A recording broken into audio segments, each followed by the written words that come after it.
नमस्कार, मी प्रतीक्षा। आज मी बनवणार आहे सुक्या खोबऱ्यापासून लाडू। झटपट होणारी रेसिपी आहे, कमी साहित्यामध्ये होणारी। तर चला रेसिपीला सुरुवात करूया। इथे मी 2 वाटी खोबऱ्याचं खीस घेतले किसून आणि एक सपाट वाटी साखर घेतली। साखर मोठी आहे त्यामुळे मी सपाट घेतली आणि ते मी खीस जे आहे ते आता थोडंसं बारीक करून म्हणजे मिक्सरमधून फिरवून घेणार आहे। तर फिरवून घेतल्यानंतर अशा पद्धतीने बारीकसं असं छान झालेलं आहे। तर 2 वाटी खीस असेल खोबऱ्याचं तर आपल्याला 1 वाटी साखर घ्यायची आहे, म्हणजे निम्म्या प्रमाणात घ्यायचं आहे। तर जी साखर आहे ती तुम्ही असंच टाकू शकता, गरम करून घेऊ शकता कारण ते विरघळते। पण नाहीतर तुम्ही पिठी साखर पण करून घेऊ शकता। तर मी ती साखर मोठी असल्यामुळे पिठी साखर करून घेणार आहे। तर अशा पद्धतीने बघू शकता तुम्ही मिक्सरमधून मी काढून घेतली साखर पण।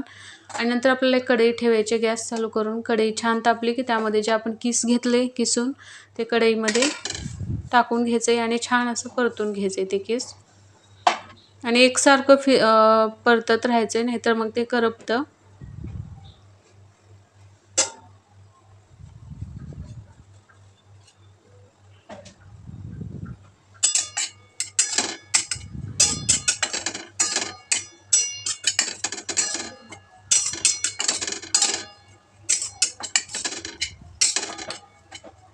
तर अशा पद्धतीने परतत राहायचे सतत।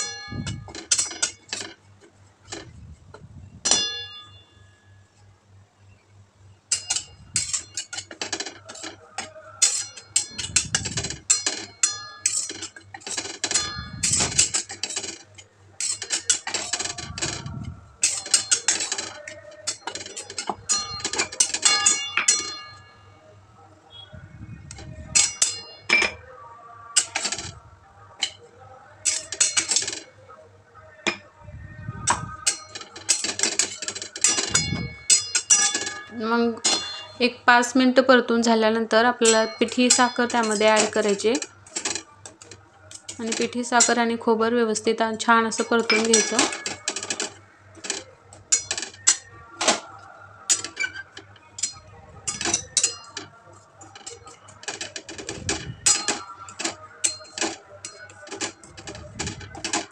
पिठी साखरेऐवजी तुम्ही तसंच साखर हे करू शकता आणि असं वितळून घेऊ शकता, पण थोडंसं वेळ लागतो त्यामुळे मी पिठी साखर करून घेतली।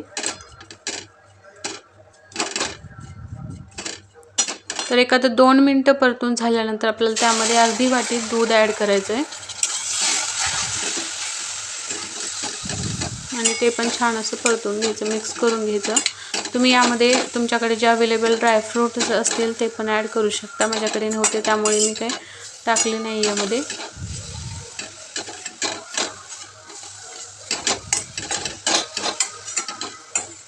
तर तुम्ही बघू शकता साखर पण विरघळली आहे लगेच।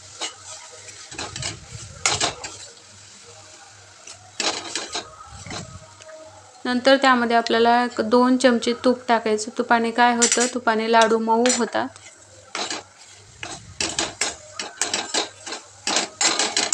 तर छान असं ते पण परतून घ्यायचं।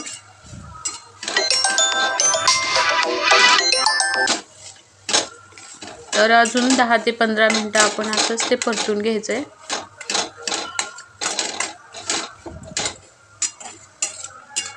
आणि व्यवस्थित सगळं मिक्स झालं की आपल्याला एक ताट घ्यायचंय।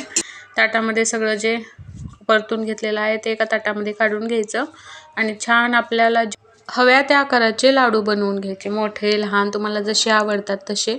तरी ते अशा पद्धतीने मी लाडू सगळे बनवून घेते।